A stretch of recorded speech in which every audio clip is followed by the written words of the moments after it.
Қазіргі кезде адамдар кейде ашумен, кейде күйзеліспен өмірдің мәні жоқ деп жатады.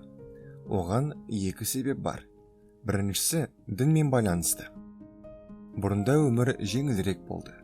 Құдайға табыну адам өмірінің мәні есептелді. Уақыт өте келе адамзат жаратушыға сенуді қойды. Бұл өз кезегінде адам тіршілігінің мәнін жоғалтты. Ғылым болса, отқа май құйған екінші фактор болып табылады. Ғалымдар айтуынша, химиялық элементтер мен газдардың әрекеттесуінен пайда болған тіршіліктің мәні бар, бірақ ол тым қарапайым. Себебі адамдардың да, тіпті амебаның да негізгі мақсаты тірі қалу және өз гендерін тарату. Бұл шындыққа жанасады, десе де пайдасыз көрінеді. Өмірдің мәні жайлы ойланып толғанған өте пайдалы іс. Себебі өмірдің шын мәнде мағынасы бар және алдағы өміріңді бірнеше жолдар арқылы мәнді етуге болады. Адамнан, оның көзқарасынан тыс жататын мән болмайды. Жұлдызнамаға сүйенген немесе қасиетті кітапта жазылған, тіпті ДНК-ның өзінде еш объективті мағына жоқ. Түрлі бақытсыздықтар адамда өмірдің мәні жоқ деген ой қалыптастырады. Мысалы, жарыңызбен қарым-қатынастарыңыз суи бастады. Бір-біріңізбен ешқандай сыр ой бөліспейсіздер. Әңгімелесетін ортақ тақырыптарыңыз жоқ, немесе сіздің достарыңыз бар, алайда олармен әңгімеңіз тым құрғақ, қызықсыз, тек үй-жай жайлы, немесе сіз университетке түсіп, лекцияларға өзіңіз жоспарларыңызды, қалауларыңызды түсіну үшін бардыңыз, және кітаптар мен сабақтар сіздің мың сұрақтарыңызға жауап береді деп ойладыңыз. Дегенмен, олар тым қызықсыз және ешқалай көмектеспейді. Немесе сіз үлкен компанияда жұмыс жасайсыз. Тіпті жалақыңыз да жаман емес, бірақ ешқандай сезім тумайды. Ешкімнің өміріне әсер етпейсіз, және бұл жұмысқа барыңызды сала алмайсыз.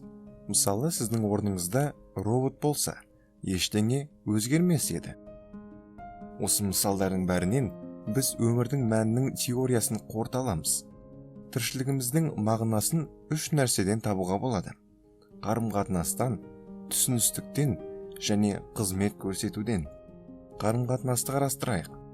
Адам табиғаты бойынша жалғыз, бірақ маңызды оқиғаларымыз өзгелермен байланысты. Сүйіктілерімізбен сырласуымыз, не достарымызбен ең маңызды заттармен, жоспарларыңызбен, арман қиялдарыңызбен бөлісуіңіз, немесе саяхат кезінде өзгелермен әңгімелесіп, мәдени және тілдік кедергілерді жоюыңыз. Екіншісі түсіністік. Бұл өзімізді немесе айналаны түсінгенде туатын қанағат сезімі. Ғалым, экономист, ақын болсақ та, қанағат сезімі барлық келеңсіздік тудыратын ойларды пайымдағанда пайда болады. Соңғысы қызмет ету. Біз жасай алатын ең маңызды әрекет адам өмірін жеңілдетіп, не оларға бақыт сыйлау арқылы өзгелерге қызмет көрсету. Бұнымен дәрігерлер, аспаздар, музыканттар немесе бишілер айналысады. Біз менмендік тұлғаға тиісті қасиет деп ойлаймыз.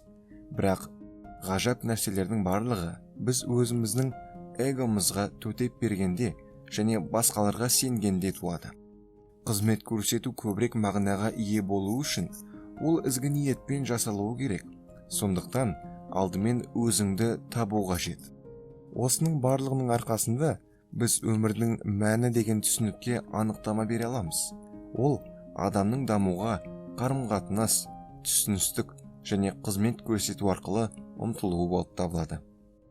Сіздермен бірге болған Әсер Войс, ғаламның шексіз қырын бірге танайық.